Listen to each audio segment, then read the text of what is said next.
Catus, Maximus here, this time with a little review. This happens to be the 1/4 inch 2875A Indestro. Indestructible. Indispensable. Industrial. I think that's kind of some of the thoughts that went behind the Indestro name. Sorry about the dishwasher in the background. This happens to be roundhead.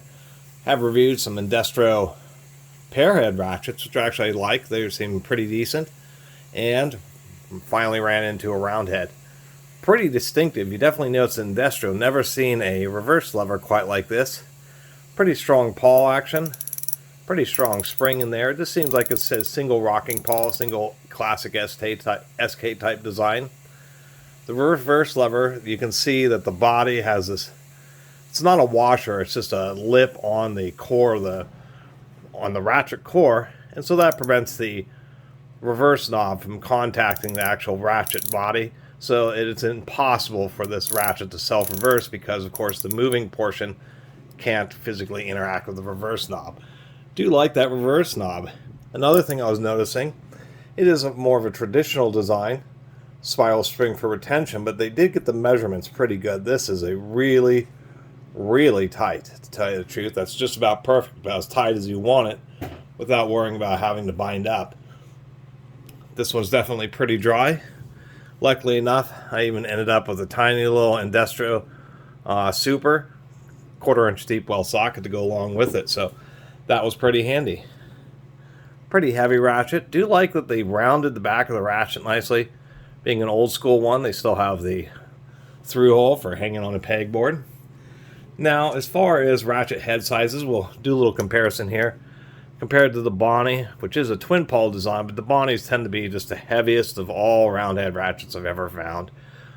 Really, you can just look at the size of the beam of the Bonnie. It's nearly twice the size that it is on the Indestro. But we can see that, including the top of the reverse lever, even the Bonnie is just much taller. That's just a huge ratchet.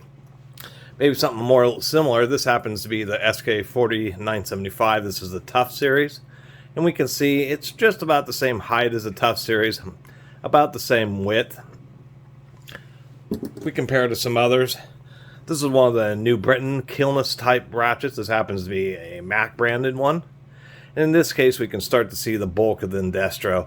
We can see that it's quite a bit wider, and we can see that it's quite a bit taller. So definitely not the most compact. Of course, I have the little power built mini ratchet. And the Indestro just dwarfs that. Let's just take a quick look inside. With these, it's super simple. On most of these ratchets, they're proper, where the little retention ring actually has a little notch. Let's get a little screwdriver under there. Sometimes it wants to slip around. The ring likes to slip around, so you just kind of get something to hold it. Get just the right angle under there.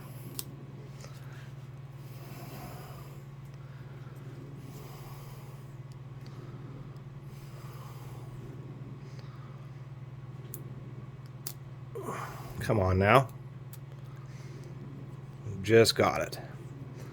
And as soon as you get it broken loose, it's really easy just to unwind it, pop it off, and there you go.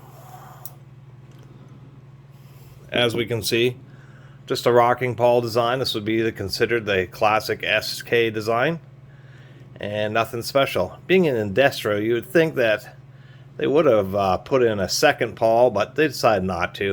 At least I'll give them saving grace where it does have 4 teeth, so pretty good engagement. Ratchet head itself, there is no recess or anything on either side, so it doesn't really matter which way you assemble this unit. I'll end up remembering which way is the proper way just because of the this gunk that happens to be on the handle. I should say that even though it's knurled, you can see the knurling is really light, and I wish it was just a little bit deeper, but I just can think that just happens to be a function of the particular ratchet I found. Since I don't really take apart many of these any further, to really totally break them down, there's a little push button. And that's actually what ends up holding, both pushing against the ratchet pawl to provide the tension, as well as actually holding in the reverse knob. You don't want that shooting out when you release it. So here's the reverse knob. It's just a little cast piece of metal, a little seal cap, and a tiny little spring that's inside there. And of course, then we have the little pin and the ratchet pawl itself. And the reason on a lot of these round heads that I desire twin pawls is we can see this pin is quite a bit smaller than the 1/4 inch hex. And I've run into broken round head ratchets where what's ended up happening is this pin has ended up shearing. And there's plenty of YouTube videos, and I'm of the general opinion that a really high quality ratchet, the weakest point is going to be the square itself. I feel that if it's a really well designed ratchet, that the square should fail before other components such as rocking pins would fail. And so that's something to keep in mind, is that this Indestro is, you wouldn't really want to break bolts with it. Anyway, let me lube this up and put it back together.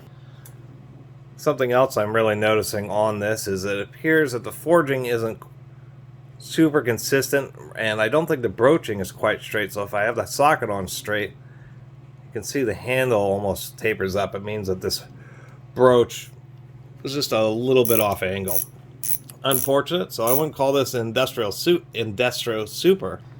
I certainly believe that Indestro's pear head ratchets are stronger than their round head design. And there wouldn't be, I've taken apart a lot of ratchets, and I am sure that the 3/8 and 1/2 inch are just going to be the same thing, just increased in size, but it's not like the 3/8 or 1/2 inch is going to have twin pawls, but the 1/4 inch doesn't. Never seen that. Manufacturers are pretty consistent. Other than that, I still think it's a pretty nice round head ratchet. Being 4 teeth of that pawl, certainly I'm not worried, and having a pretty strong spring, certainly not worried about it being a ratchet that slips. And due to this lip design here, it's not a ratchet that's going to self-reverse on you. So this must have just been Indestro's, just a bit cheaper round head style ratchets, and then they must have had their pear heads they're slightly more expensive and heavier duty ratchets. Anyway, really appreciate everybody who's been watching and subscribing, and if you haven't subscribed, please do. Until next time, Catus Maximus out.